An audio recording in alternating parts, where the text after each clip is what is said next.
Hi, it's Rob. Welcome to another video. So I thought I'd show you some of the records that I picked up on Saturdays. So I went to the Leeds Record Fair. So Leeds for me, it's about 50 miles away, and we'd arranged a VC meetup. So there was me and 9 other people who make videos on YouTube as part of the vinyl community. So I'll talk about those people at the end of the video. I'll show you the records that I picked up first. So it's my second time in Leeds. There's probably about 40 sellers, and it's well worth visiting if you're in the north of England and you've not been to Leeds Record Fair.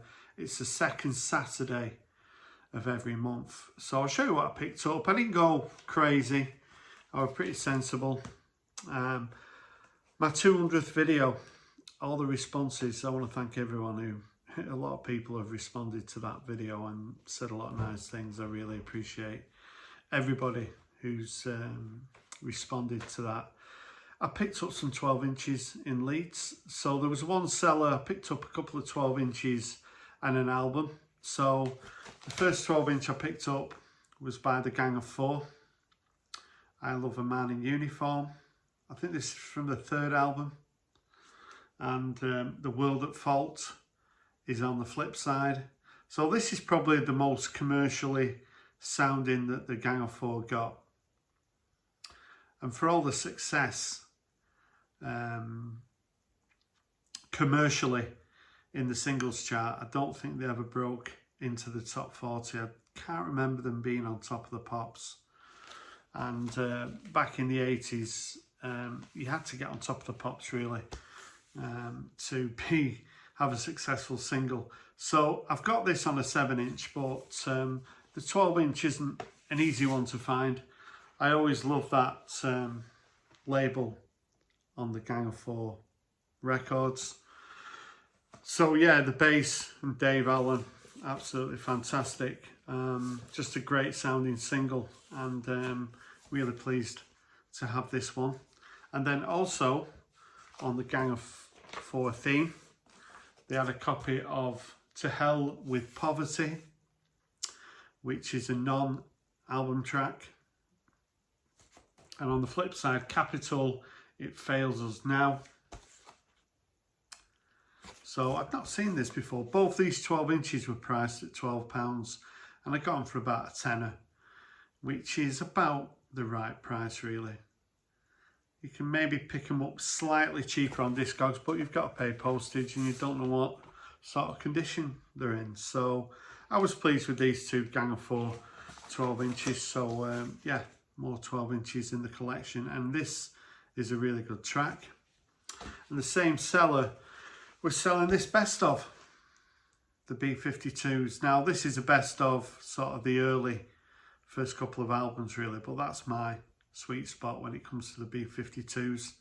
I remember in '79 buying Rock Lobster, and it's still one of my favourite singles. So yeah, the first two albums by the B-52s, certainly my favourites. This is just on a plain Island label. There's a couple of tracks on here from later 80s albums, particularly the track Wig. But yeah, Planet Claire and all the usual suspects are on here. This was priced at 16. I got it for 15, so I was quite happy with that. Love that cover as well. So I picked up a couple of best ofs today actually from a charity shop. So I'll be showing them in a video pretty shortly. So yeah, best of the B-52s. Dance This Mess Around. So I saw this record and it's got a pretty iconic cover. I had to grab it when I saw it. So this was £10, and it's Punishment of Luxury, and the album Laughing Academy from 1979. So when you look at that cover, you think this is going to be far out. It's going to be really punky. It's classed as post-punk, but that's doing a bit. It's, you know, for me, it's not sort of a Gang of Four class. They're from the northeast, the Gateshead area, formed in '76, and they're even influenced by King Crimson, but also the New York Dolls and Wire and the Gang of Four. I can hear bits of Franz Ferdinand guitar, so they were obviously influenced by them. At the time, the media, some loved them, some hated them, thought it was just... I think Mojo magazine had it as the worst album of all time. How they come to that decision, I just don't know. But for me, it's a really interesting album and well worth investigating. So yeah, from 1979, Laughing Academy by Punishment of Luxury. I'll show you there. So there's the inner. So these are one of them sort of bands who commercially, it's just on United Artists, commercially no success whatsoever, but certainly worth checking out. At the record fair, I've sort of learnt that there's always sort of people with overstock sealed albums, and they just go around to record fairs with buckets and buckets of quite interesting records that are quite cheap and sealed. So I picked up a copy of the third album by British Sea Power.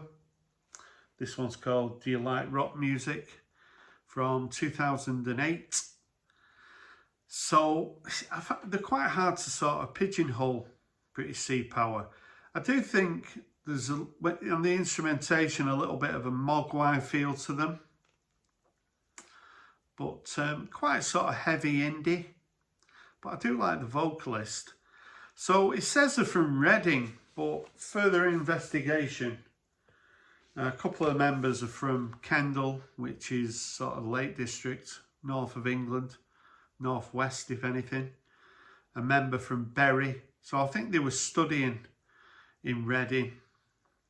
I mean, Chapter House and Slowdive are from Reading. And as I say, it does say they're from Reading, but I wouldn't class them as Reading. This was nominated for a Mercury Prize in 2008. So one of the discs is a picture disc. That is pretty freaky. So the picture disc is just sort of Radio 1 sessions and sort of outtakes, which for £10 I thought this was a really good buy. On this album, Atom is a really good track. There's a couple of tracks maybe go into Radiohead territory, particularly the closing track, We Close Our Eyes. Great, oh yeah, that's an instrumental as well, The Great Skewer. Canvey Island's a good track, very solid, underrated band.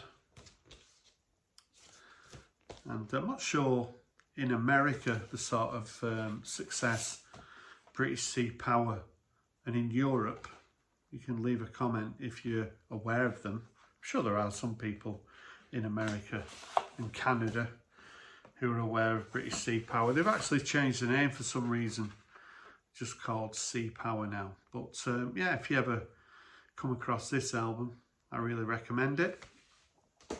So at this record fair, I found that the cheap records were very cheap records that really weren't worth picking up.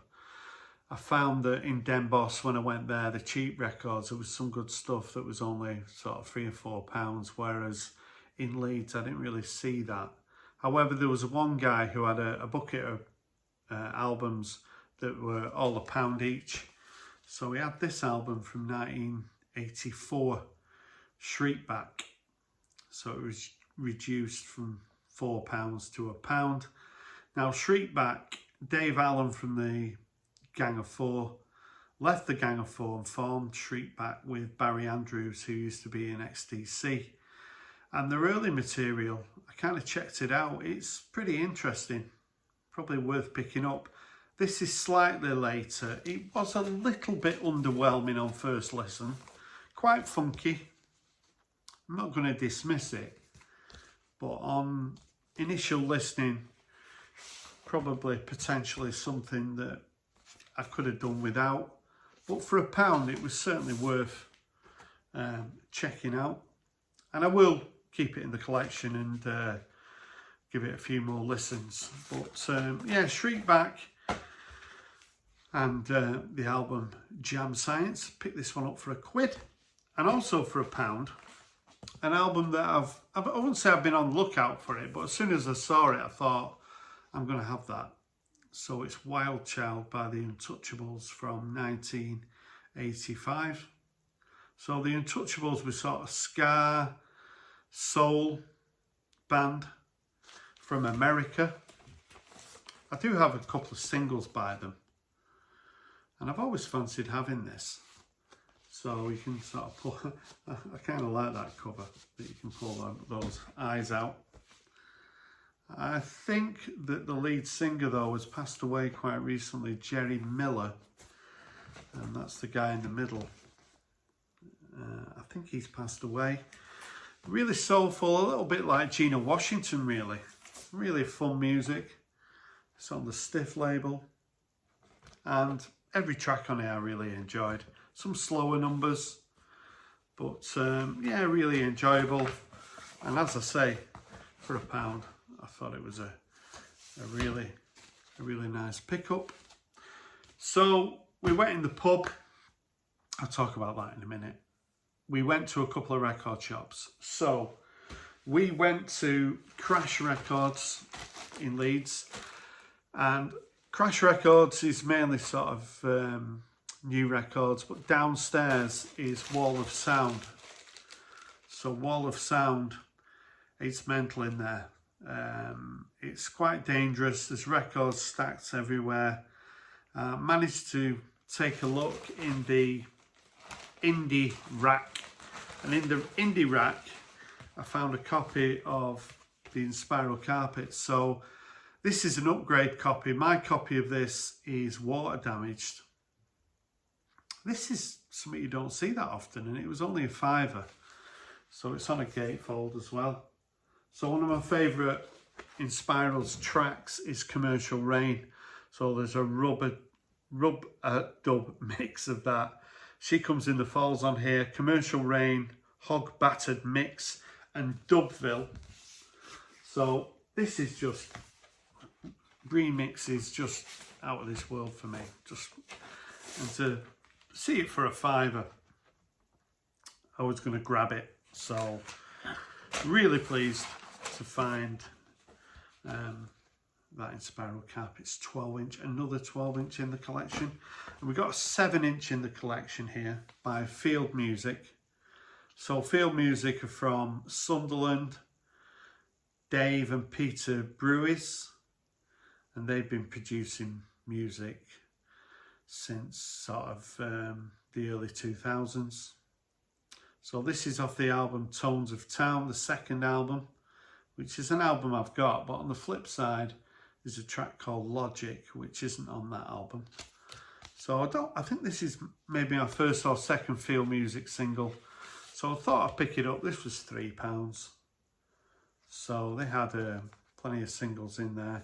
So I want to go back to Crash Records and Wall of Sound. There's a couple of other record shops in Leeds that I want to check out as well. But please have that on a 7-inch single. And then we went to Relic Records, which is just across the road. They were pretty close to closing. I'm trying to pick it up here. Pretty close to closing. That is a much more organised shop. Pretty good. And I picked up a copy of In a Nutshell by Orange Juice, which is a compilation from 1985. So I appreciate Orange Juice a lot more now than I did in the 80s. I did like them in the 80s, but I like them a lot more now. And there's a lot of bands mention Orange Juice as influences, and yeah, I mean, this has got Rip It Up On, Felicity, Can't Help Myself, What Presents, The Bridge. I'm not sure whether this sort of fulfilled their obligation for records for Polydor, but for £10 I thought this was a nice pickup. It doesn't have an inner with it of any description, but it's just on the Polydor label. So yeah, Orange Juice. There's not that much out there really to grab. So I think anything by Orange Juice that I've not got, I tend to add to the collection. So I've got a couple of records here that I got as VCLT. So let's talk about the people who were in Leeds. There was 9 people. And one of the people is a guy called Charlie who lives in West Yorkshire somewhere. And he's the guy who I bumped into, well, he bumped into me in a charity shop. He just came up to me and shook my hand and walked away. And I'm thinking, do I know you? And we started chatting and he just said, oh, what's your channel? And I know that you come in this charity shop. It's the charity shop I go to that's quite local to me that sells the CDs cheap. And I picked up some records from there today. And I was chatting with Charlie and kind of, I'm not sure, I influenced him. And within a couple of days, he started his channel, Me Digger You Viewer. And I'll leave a link to Charlie's channel. I'll leave a link to most people's channels if I can in the description. And what Charlie does, he just flicks through interesting records. He always leaves a playlist so you can check stuff out. And he's such a nice guy. And he gave me some records. So he gave me a copy of the 3rd record by A Certain Ratio. I think it's from 1982, this. I didn't have this, and it's one that I've been sort of after, really. He said, oh, it's got a couple of marks on it, but it plays okay. And it does play okay. Plays really well. I really enjoyed it. It's so funky. And he said, oh, it's got damage on the sleeve, but only a little bit. So it's called, I think it's called Sex Let. It's got a blue label there. So when it came to the early 80s, when the Hacienda were opening, I'm not sure how many times A Certain Ratio played there. They're still releasing good music now. Their last album, I picked the CD up cheap, and I keep checking out, trying to pick that album up, trying to get it reduced. But yeah, their album from last year is excellent. And yeah, they're still producing good music. So yeah, Manchester's very own Certain Ratio.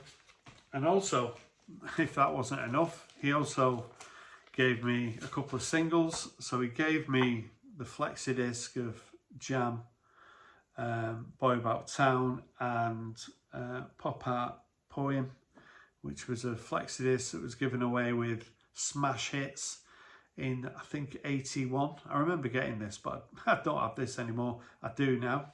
So thanks, Charlie. That's excellent. And also a Japanese copy of Saturday's Kids with Heatwave on the flip side. So yeah, really pleased with this. Don't have any Japanese Jam singles, but I do now. Saturday's Kids from the Setting Suns album. So there we go. Really nice to have that in the collection. So yeah, Charlie was there, chatted with him, great guy.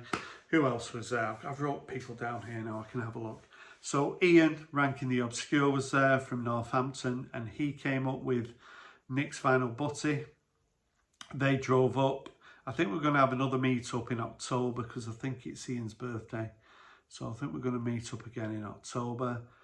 So Nick's Vinyl Butty, Mike's Vinyl Spiral was there. He lives in Leeds, so he goes to this fair every month. So hopefully I'll be bumping into Mike in the near future because I plan on going back to Leeds maybe in August.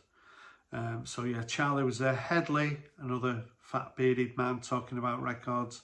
Always great to be in Headley's company. He's such a nice guy. Gav Atzman Spins, of course. Gav came over to the Netherlands with me with David Atkinson. David Atkinson was there. Me and Dave hung around at the end of the day. He was on his way up to Newcastle to watch Holly Johnson on the Sunday.